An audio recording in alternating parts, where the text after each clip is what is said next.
Imagine opening your phone to check your balance. The usual routine, a few swipes, a glance, and then that number, your credit score. It just sits there, quiet, precise, cold. You've probably seen it 100 times. Maybe it went up by 3 points. Maybe it dropped for no reason. You shrug, move on. After all, it's just a score, right? But what if it's not?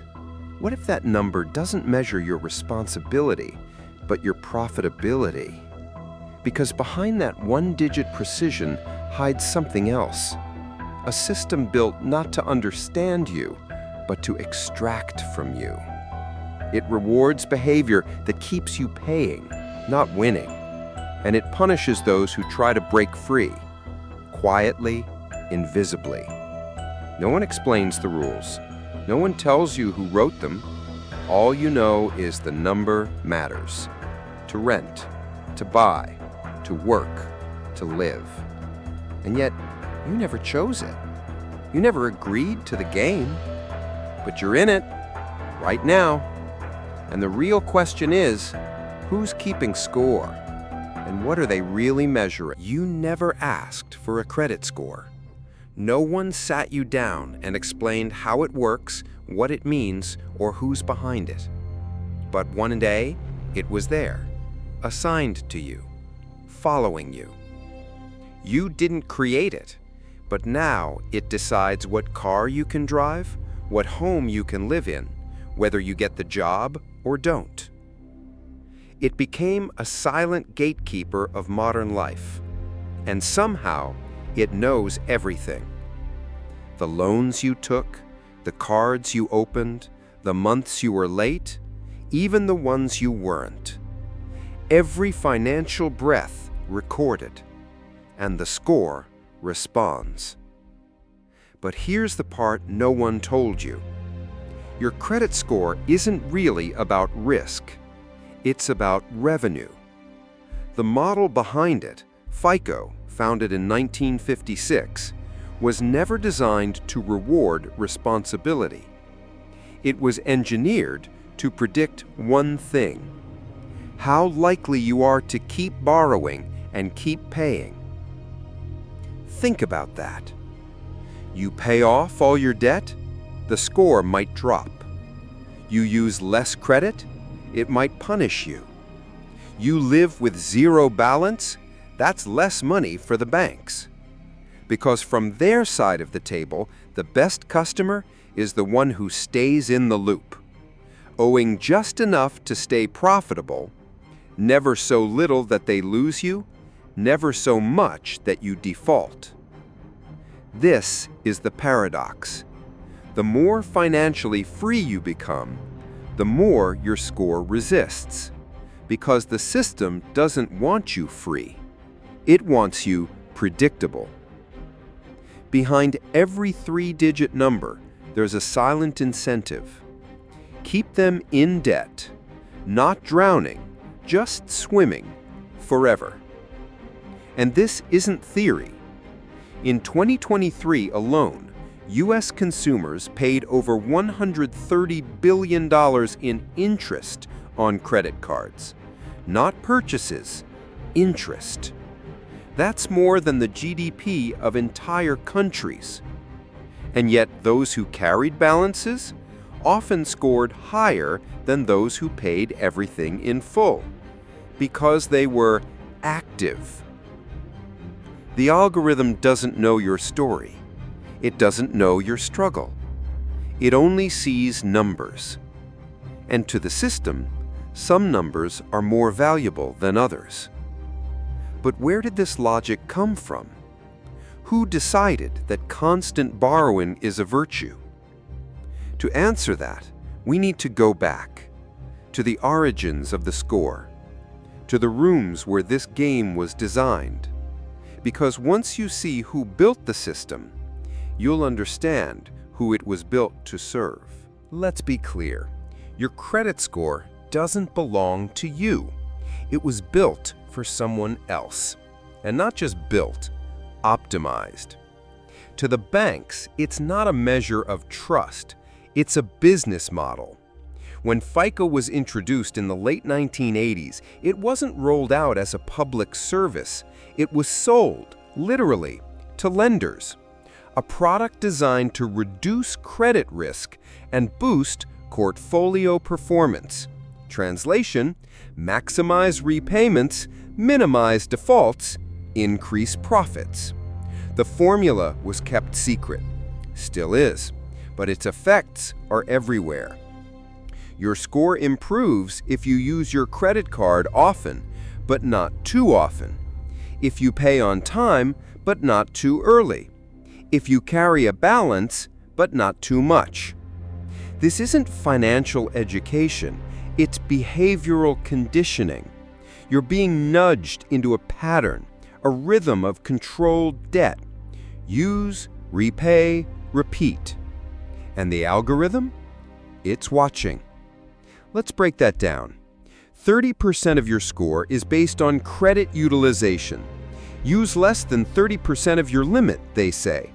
But don't go to zero, because if you don't use credit, the system starts to forget you. Your activity drops, your score stagnates, or worse, declines. Why? Because zero usage means zero interest, zero late fees, zero transaction data, and for the banks, that's bad business. 35% of your score is payment history. Sounds fair until you realize this. Paying the full amount each month doesn't give you bonus points. Just not paying is what hurts you. You can carry $5,000 in revolving debt and only pay the minimum, and the score still smiles because you're compliant. You're playing the game. In this system, the ideal customer is not the responsible one, it's the reliable debtor. Someone who borrows constantly, pays just enough, never breaks free. Now here's the twist. Even actions that seem positive can hurt you. You close an old credit card to simplify your finances, your score drops because you lost credit age. You pay off a car loan early, your score drops because you reduced your active accounts. You consolidate debt into a single payment, your score drops because you triggered a credit event. These aren't accidents, they're patterns. The score wasn't designed to help you escape the system. It was designed to keep you cycling through it. And here's the uncomfortable truth. The banks don't need you to default. They just need you to participate. A little debt, a little interest, a long, predictable life. And it works. In 2024, U.S. banks made more from consumer credit products than from mortgages. Think about that. More than housing. Because revolving debt, with its high rates, rolling balances, and late fees, isn't just tolerated, it's engineered. Every point on your score is a lever. Every behavior it rewards is profitable for someone else. And the more you follow the rules, the more you reinforce the game. But who created those rules? Who decides what counts and what doesn't? To understand that, we need to go further back, to the architects of the system, the ones who turned your financial life into a scorecard. That's where this story begins to shift. Every system has an architect. And the credit score? It wasn't created in a government lab. It was born inside a private company with one mission: to help lenders lend more with less risk. It started in 1956 in a modest California office. Two men, Bill Fair, an engineer, and Earl Isaac, a mathematician, had an idea. What if human judgment could be replaced by data? Their company, Fair, Isaac and Company, now known as FICO, offered something revolutionary: an algorithm, one that could predict a borrower's likelihood of repaying a loan, not based on conversation, not on trust, but on behavior. At first, it was crude, manually calculated. used by a few retailers, then car dealers. But by the 1970s, banks began to notice.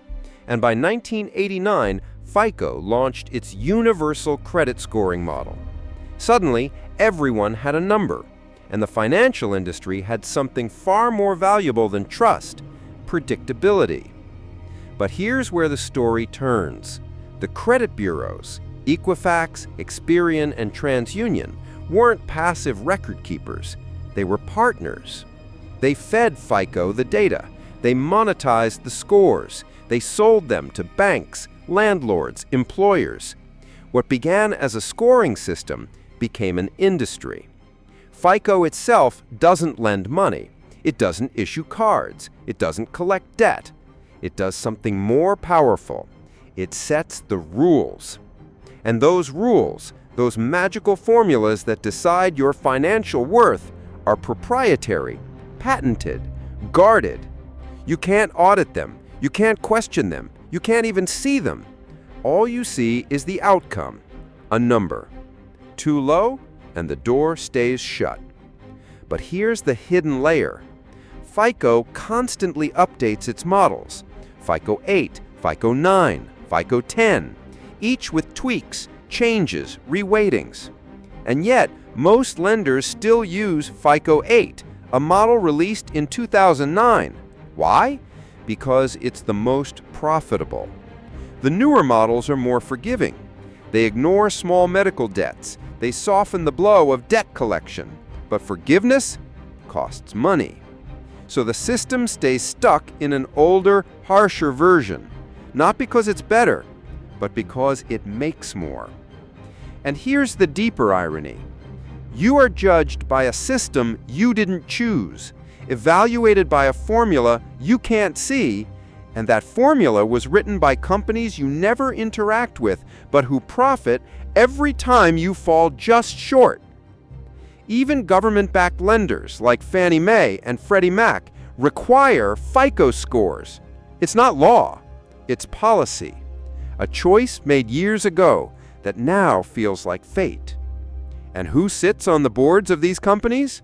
Former bank executives, former regulators. The revolving door spins quietly, out of sight. The result? A scoring system shaped not by fairness, but by efficiency. Not by empowerment, but by control. And the deeper you go, the clearer it becomes. The score was never built to serve you. It was built to standardize you, to fit your life into a model, to feed that model into a machine, and to sell the output for profit. But there's one piece missing. You know who built the system, you know why, but how does it actually work? What does it measure? What does it ignore? To find out, you'd have to open the black box, the one that evaluates your entire life but never explains itself. That's where we're going next. Try this. Go online and search how your credit score is calculated. You'll find charts, pie graphs, explanations like 35% payment history or 10% new credit. It feels scientific, transparent, until you look closer. Because the truth is, those numbers are estimates. The real formula? You're not allowed to see it. It's intellectual property, protected like a trade secret, encrypted inside a private algorithm that controls access to homes, cars, and even jobs. You live under a score that's shaped your life, and yet you don't know what triggers it. It might drop if you open a new card, or if you don't, if your limit goes up, or if you ask for it. Sometimes it drops for checking your own score. Sometimes it doesn't. And when you call to ask why, they tell you what they always do. It's complicated. But here's what's worse. The credit bureaus themselves don't always agree. Experian might score you at 730, TransUnion at 690, Equifax at 750. 3 numbers, 3 judgments, 1 person. Why the difference? Because each bureau has different data, different algorithms, different partnerships. Your financial identity is fractured, split across systems that don't talk to each other, and none of them are required to be accurate. In 2022, the Consumer Financial Protection Bureau reported that over 70% of credit report complaints involved false or unverifiable information. 70%! Errors that block loans, kill mortgages, raise interest rates. And getting them corrected takes months, letters, phone calls. Often, nothing happens. Because the burden isn't on the bureaus, it's on you. And what about the data itself? Some things count, some things don't. But the logic is invisible. Rent payments? Usually ignored. Subscription history? Doesn't matter. Your income? Not included. Your savings? Irrelevant. You could have $100,000 in your account, zero debt, and still be denied credit because you haven't borrowed properly. It's not about what you have, it's about how well you play. And that's the most unsettling part. This system doesn't just score your past, it shapes your future. You learn to behave for the algorithm, to spend a little even when you don't need to keep cards open even if you never use them, to borrow just to stay visible. You stop making decisions based on freedom. You start making them based on fear. Fear of the drop, fear of the denial, fear of the number slipping down. That's not financial empowerment. That's quiet obedience. And when something goes wrong, an unexpected bill, a medical emergency, a late paycheck, the system doesn't adjust. It penalizes, it records, it reminds. And the punishment doesn't just last weeks, it lingers for years. But there's a deeper layer still. Because while your score is watching you, others are watching your score. Lenders, landlords, insurers, employers, all making judgments not about who you are, but about how well you fit into a formula. It's not just surveillance, it's scoring at scale. Automated, unquestioned, permanent. And if that sounds dystopian, here's the final irony. It was never built to be fair, only to be efficient. But efficient for whom? To answer that, we need to look at the end game. The outcome this system quietly incentivizes. Not freedom from debt, but a life structured around it. A balance you're not meant to pay off. A game you were never meant to win. Not all debt is accidental. Some debt is by design. From your first credit card, the system begins shaping you. Not to escape debt, but to manage it, sustain it, keep it alive. You're taught to build credit by borrowing, to prove you're trustworthy by owing, to be rewarded by staying in the game. And the ideal borrower isn't the one who pays it all. It's the one who stays just behind. Not defaulting, not free, just balanced, revolving. Because that's where the profits are. The late fees, the compounding interest, the endless minimum payments that never seem to move the needle. In 2024, the average U.S. household carries over $7,200 in credit card debt. Not because they're irresponsible, but because the system made it normal. Debt became a subscription, a lifestyle, a quiet tax on the middle class. And yet, the score smiles. As long as you keep paying, it approves. It doesn't care if you're drowning in stress, if your balances keep growing, if you're barely holding on. What matters is you're still paying. And when you finally break free, pay it off, close the card, walk away, the score punishes. Because in this game, freedom is risk to them. You were never supposed to win. You were supposed to stay available, trackable, profitable. And now that you see it, now that you know the game, the real question becomes, what happens when millions stop playing? Somewhere right now, your score is changing. Not because of a choice you made, but because of how the system interpreted it. A click, a payment, a silence, and still it moves. It doesn't know your story. It doesn't care if you sacrificed, if you saved, if you started over. All it sees is pattern, profit, potential. And in return, it offers a number. Not a reflection of your worth, but of your usefulness. You were told to trust it, to chase it, to fear it. But now you've seen what's behind it. Not a law, not a truth, just a design.